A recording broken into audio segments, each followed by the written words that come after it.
When looking at the Arcade 1-Up Dragon's Lair control panel, it is nice that they tried to attempt to mirror what a Waterfall control panel would look like from the original arcade, but luckily Mod 1-Up has an option for you that you might not want to miss out on. Let's talk about it.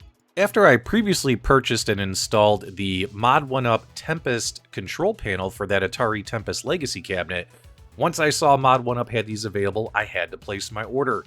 Did pay for this out of my pocket, and just like you see right here, guys, I love how everything is pre-labeled for you because essentially you're just transferring guts back and forth between one control panel and another.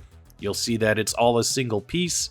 It will drape over in the waterfall style to match the original arcade. This is commercial printed textured vinyl, removes the need for any kind of plastic deck protector or things like that you typically have to put on Arcade 1-Up vinyl to keep, artwork from rubbing off. And it does have also the curved lip at the top to match the original arcade and line up underneath the monitor itself. Other parts included in the kit along with the control panel are these 28mm aftermarket arcade buttons. They have the micro switch built in. These are a Baolin brand. They're going to have a little bit better performance than Arcade 1-Up buttons. Are they a giant improvement? No, but they definitely do the job. And then you, of course, have the little screw caps to screw it onto the back of the control panel, mount them in place. You will get a set of, anodized screws and finish washers. This is what we're going to use on the top of the control panel to screw it into the arcade cabinet, which will blend in nicely.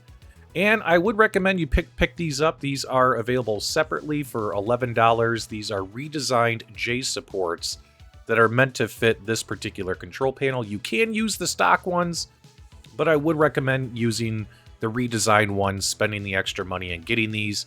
That way you can get all your screws and everything to line up easily. No stress, no fuss, no muss, no coconuts. This is the entire kit right here.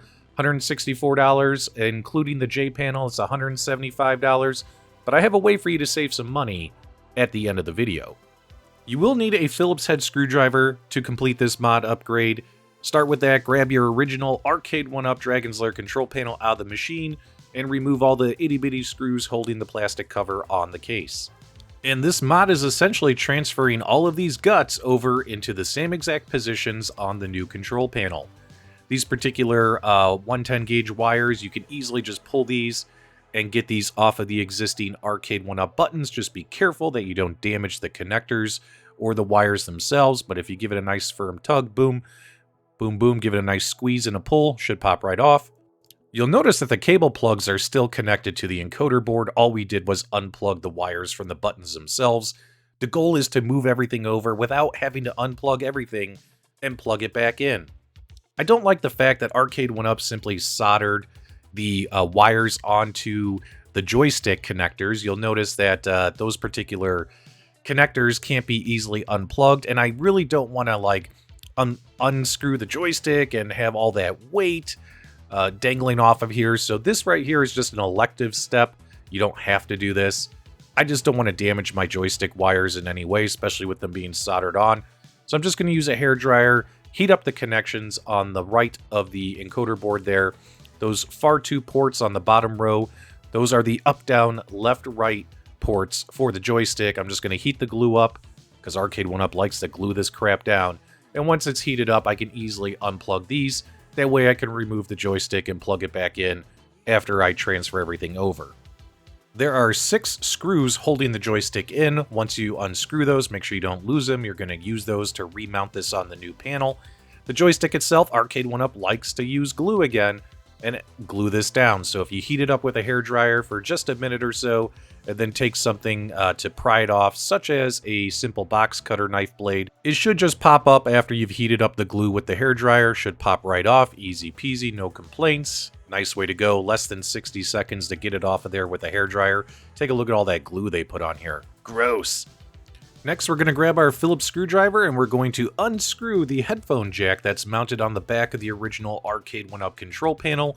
Up to you whether or not you want to remove this from the encoder board. Again, the goal is to try and transfer everything over without unplugging and plugging things back in, so it's totally up to you. But once you remove those 3 screws, it'll come right out. There'll be a little mounting piece there in the middle of the hole. You're definitely going to want to push the pins in. and push this out, pop it out. If you need to, use a flathead screwdriver to pop this out. You'll need to put this in the new hole on the new control panel. Now, since we're going to use the brand new buttons that came with the kit, we can leave the buttons in here and throw those in the trash. They're trash buttons anyway. What we want to do here is we want to find the 3 screws. There's 3 screws, 2 on the top, 1 in the center, towards the bottom, that hold on the encoder board. We want to remove those screws, and we don't want to lose them, guys, because you're going to reuse all the same screws you did before. Once you get that removed, you can kind of pull this gently. Don't pull it too hard. You don't want to break anything. And you'll notice that there's 3 more screws that are holding the second piece, the bracket mount that holds the power button, volume button in place, as well as it's the mount that the encoder board sits on. We're going to remove these 3 screws as well, and everything should come out. If it doesn't come right out with the screws removed, guess what? Arcade 1UP poured a bunch more glue in here again, so you're going to want to hit it with the hairdryer for a minute, heat up that glue, grab a flat edge, like a flathead screwdriver or a simple knife blade like this, and very carefully and gently pry, and everything will pop and come loose. And then again, we want to keep everything plugged in, no reason to unplug anything. You'll notice there in the center we have our on-off volume buttons. We're going to want to just simply pull those out. They're free floating now. Take those out, and again, those little white brackets that are inside, you're going to want to pop those out as well. Alright, and now it's time to get everything installed into our new Waterfall Control Panel. We're going to take our new buttons that came with the kit, push those through, and then just simply use that little circle bolt screw cover to hold it in place. Obviously, you're going to want the 2 red action buttons in the middle, and the 2 white buttons, which are your Player 1, Player 2 start buttons, over on the side, on the right-hand side here, if you're looking at it in this position. Now it's time to install our headphone jack, so grab one of your white clips that you removed from the original panel, then go ahead and gently get your headphone jack pushed in here, make sure it's all the way through on the opposite side of the control panel, then take your 3 screws and screw it down and you're done.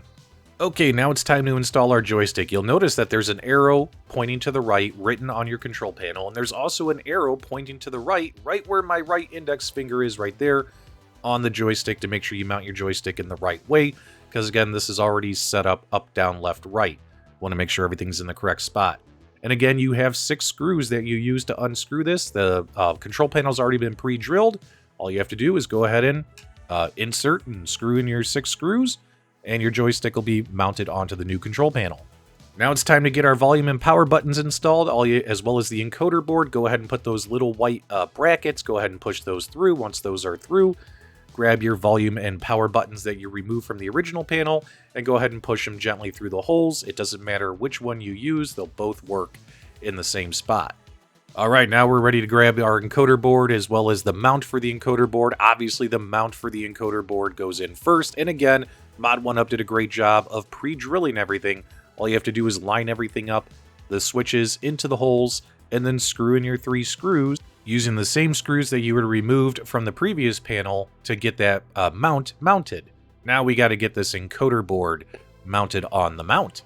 And again, there are 3 screws that you had previously removed from the control panel you're going to use to screw in the encoder board into its mount. 2 on the top, 1 on the center bottom, and your encoder board and your mod is almost done. All we have to do is plug in anything that we had previously unplugged. So for instance, on the encoder board itself, next to each terminal where all the wires are plugged in, it does have a label there. It says that this is G1 start, G2 start, this is G1C, G1A, which they're both technically the same thing.